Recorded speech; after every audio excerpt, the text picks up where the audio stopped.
ธิดาลาวลุยต่อบอลอแล้วนะมุ่งหน้าสร้างสรรค์ผลงานถ่าย MV เพลงใหม่ทันทีสวัสดีสบายดี FC ของน้องธิดาลาวทุกทานที่เคารพและนับถือเป็นอย่างสูงขอบบุญขอบคุณที่อยู่เคียงข้างกันโดยมาตลอดคอยกดไลค์กดแชร์เข้ามาคอมเมนต์ทักทายสบายดีซ่องเจบอลาวเป็นประจำก็ต้องขอบบุญขอบคุณ FC เรานั่นก็แล้วกันท่านผู้ชมมือเศร้านี่หาก็ปล่อยเพลงใหม่ของน้องธิดาลาวก็ได้รับเสียงตอบรับอย่างคับค้าหนาแน่น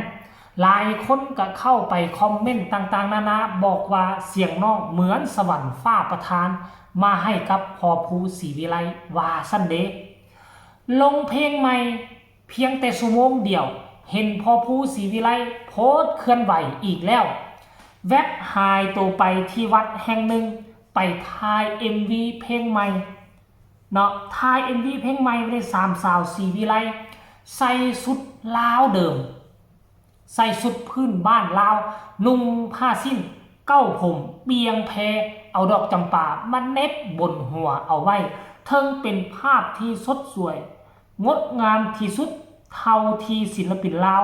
ไปยืนอยู่บนดินแดนแห่งสยามท่านผู้ชม FC แฟนครับอันนี้คือเรื่องราวข้อมูลข่าวสารล่าสุดถ่าย MV สำเร็จเสร็จสิ้นแล้วมื้อใดจะปล่อยเพลงเฮาก็ต้องมารอท่าติดตามสรุปรวมแล้วน้องธิดาลาวเตรียมที่จะปล่อยเพลงใหม่นี่6 7 8รวมๆแล้วเกือบ10เพลงแหมอันนี้แหละตีเล็กต้องตีตอนฮ้อนต้องสร้างสรรค์ผลงานตอนที่มีกระแสแล้วก็จะมีชื่อเสียงโด่งดังไปตามๆกันถ้าหากว่ามามุ่งมั่นพัฒนาทุ่มเทงบประมาณตอนที่กระแสมันลดลงกระสูนเปล่าพอภูศรีวิไลคิดถูกต้องแล้วล่ะอยากให้ทุกคนไปเบิ่งคลิปนี้ซะก่อนภาพบรรยากาศตอนถ่าย MV เพลงใหม่ของธิดาลาวแล้วจังมาพบกันในช่วงต่อไปส้มพร้อมๆกันเลยที่พระเจ้าใหญ่หรือชัยเดี๋ยวเราต้องขึ้นไปกราบก่อนลูกนะเรามาถึงแล้วนะครับทีมแสดงเมื่อนี้พอติดท้ายทำ MV เพลงพระเจ้าใหญ่ลือชัยนะครับอยู่ที่วัดอำนาจอยู่อำเภอลืออำนาจนะครับเหมือนเดิมครับสามสาวศรีวิไลเราน้องไอซ์ธิดาลาวแล้วก็น้องปรารถนาครับก็จะมีผู้เฒ่ามาด้วยคนหนึ่งนะครับน้องชื่ออะไรล่ะ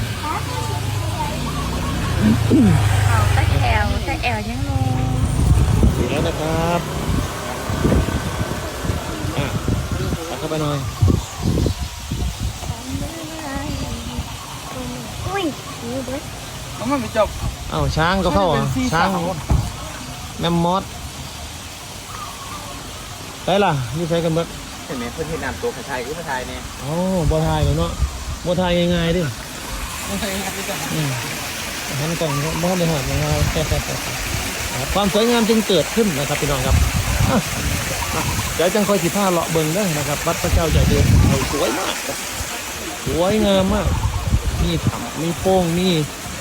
หลายๆสิ่งหลายอย่างถอดรองเท้านะถอดรองเท้านะถอดไว้ตรงนี้แหละรองเท้าถอดไว้ข้างนอกเลยลูกไป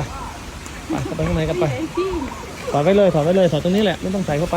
เฮ้ยไปเลย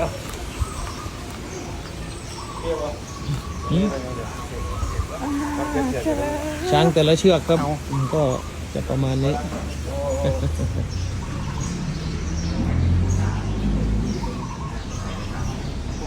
ก็จะขอมากราบพระเจ้าใหญ่ลือชัยก่อนนะครับเดี๋ยวจะให้ได้เห็นประจักษ์ตาเลยว่าพระเจ้าใหญ่ลือชัยท่านมีรูปโฉมอย่างไรทำไมถึงดังมากทำไมถึงศักดิ์สิทธิ์มากนะครับนี่ครับ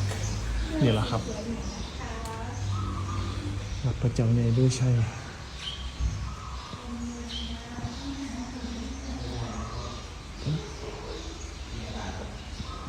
นี่คือองค์พระประธานครับพี่น้องครับเป็นองค์พระประธานที่ครั้งหนึ่งตรงนี้เป็นจังหวัดนี่แหละครับองค์พระประธานประจำจังหวัดก็คือองค์นี้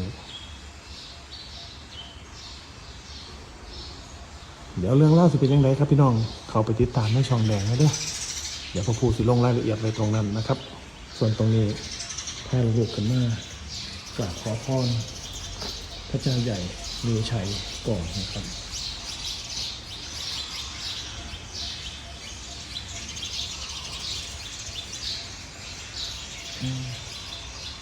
สร้างให้ถึงบทเลยหรอ จะเสนอเป็นหาทางไหนกัน สร้างแล้วเมื่อถึงบท จ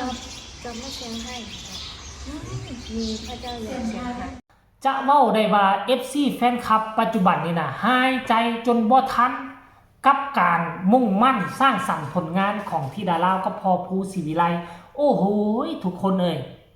บ่คิดบ่ฝันว่าจะทุ่มเทขนาดนี้และก็บ่คิดบ่ฝันว่าจะเฮ็ดให้มันว่องไวขนาดนี้ปกติแล้วศิลปินทั่วไปน่ะปล่อยเพลงหนึ่งออกมาก็4 หน้า 5 เดือนจึงปล่อยเพลงที่2ออกมาแต่ว่าพอภูศรีวิไลบ่แม่นแนวนั้นได้เดือนนึงนี่อาจจะมีหลายรอบด้วยซ้ำไป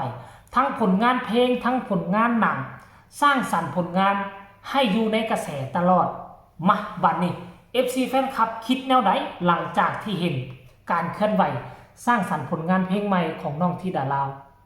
คอมเมนต์แรกนี่เพิ่นบอกว่ารอชมรอเชียร์ค่ะเสียดายมากตากับยายไม่ว่างอีกแล้วว่าซันอีล่ามาใกล้แล้วยังไม่ได้เจออีกว่าซันเดผู้เฒ่าแต่ยังงามว่าซั่นผู้ใดเนาะผู้เฒ่าแต่ยังงามสุดยอดรอรับชมครับเฮงๆปังๆนะครับทีมงานบ้านศรีวิไลว่าซั่นเด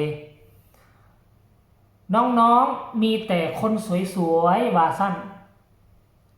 สาธุค่ะอยากเห็นน้องธิดาลาวแสดงหมอลำเรื่องต่อกลอน